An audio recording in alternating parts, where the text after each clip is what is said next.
ગુજરાતમાં જ્યારથી ભાજપની સત્તા આવી છે ત્યારથી ભારતીય કિસાન સંઘનું એક કામ રહ્યું છે, એક પરંપરા રહી છે અને એક ઇતિહાસ રહ્યું છે। એ ઇતિહાસ સરકાર સાથે કુલડીમાં ગોળ ભાંગવું અને ખેડૂતોની પીઠમાં ખંજર ગોપાનું કામ ભારતીય કિસાન ફરીથી દોહરાવી રહી છે। આ વાત અમે નહીં, પાલભાઈ આંબલિયા કહી રહ્યા છે। નમસ્કાર, હું છું મમલ અને અમારા વિશેષ કાર્યક્રમમાં તમારું સ્વાગત છે। ગુજરાતમાં જ્યારથી ભાજપની સત્તા આવી છે ત્યારથી ભારતીય કિસાન સંઘનું એક કામ રહ્યું છે, એક પરંપરા રહી છે ને એક ઇતિહાસ રહ્યો છે। એ ઇતિહાસ સરકાર સાથે કુલડીમાં ગોળ ભાંગવો અને ખેડૂતોની પીઠમાં ખંજર ભોગવું, આ કામ ભારતીય કિસાન સંઘે આજે ફરીથી દોહરાવ્યું છે। ભારતીય કિસાન સંઘની 22 અલગ અલગ માગણીઓ પૈકી 12 માગણીઓને સ્વીકાર કરી લીધો છે। એમ કરી અને 12 તારીખે જે આંદોલન થવાનું હતું એને મોકૂફ રાખ્યું છે।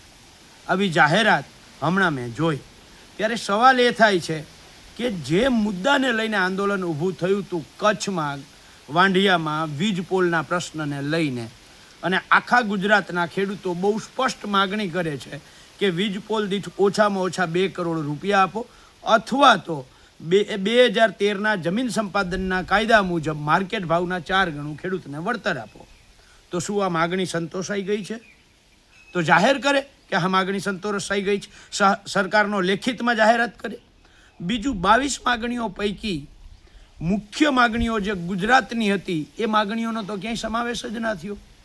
દાખલા તરીકે જમીન માપણી સંપૂર્ણપણે રદ કરવામાં આવે, ગુજરાતના ખેડૂતનું દેવું સંપૂર્ણપણે માફ કરવામાં આવે, ગુજરાતમાં છેલ્લા 6 વર્ષથી પાક વીમા યોજના બંધ છે એ સરકારી કંપનીના માધ્યમથી ચાલુ કરવામાં આવે, ગુજરાતમાં ટેકાના ભાવે એટલે કે MSP C2+50 આ કાયદો બનાવવામાં આવે, ગુજરાતમાં ડુપ્લિકેટ દવા, ખાતર, બિયારણ જે છે સંપૂર્ણપણે બંધ કરવામાં આવે, ખાતરની સાથે આપવામાં આવતું નેનો કે અન્ય જે બાય પ્રોડક્ટ છે એ આપતું સંપૂર્ણ બંધ કરવામાં આવે, ગુજરાતના ખેડૂતોને દિવસે 10 કલાકની વીજળી આપવામાં આવે। આ માગણીઓ તો ક્યાંય એમાં છે નહીં।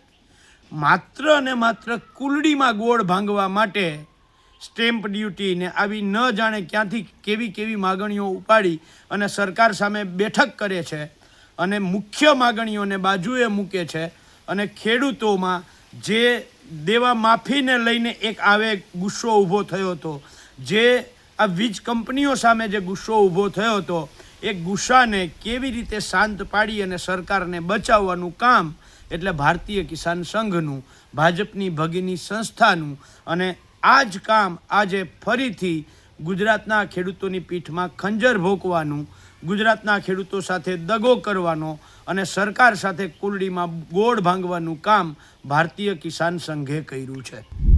પાલભાઈ આંબલિયાએ જે વાત કરી એ મુદ્દે આપ શું વિચારો છો? કોમેન્ટ કરીને એમને જરૂરથી જણાવજો અને અત્યાર માટે બસ આટલું જ। ધન્યવાદ।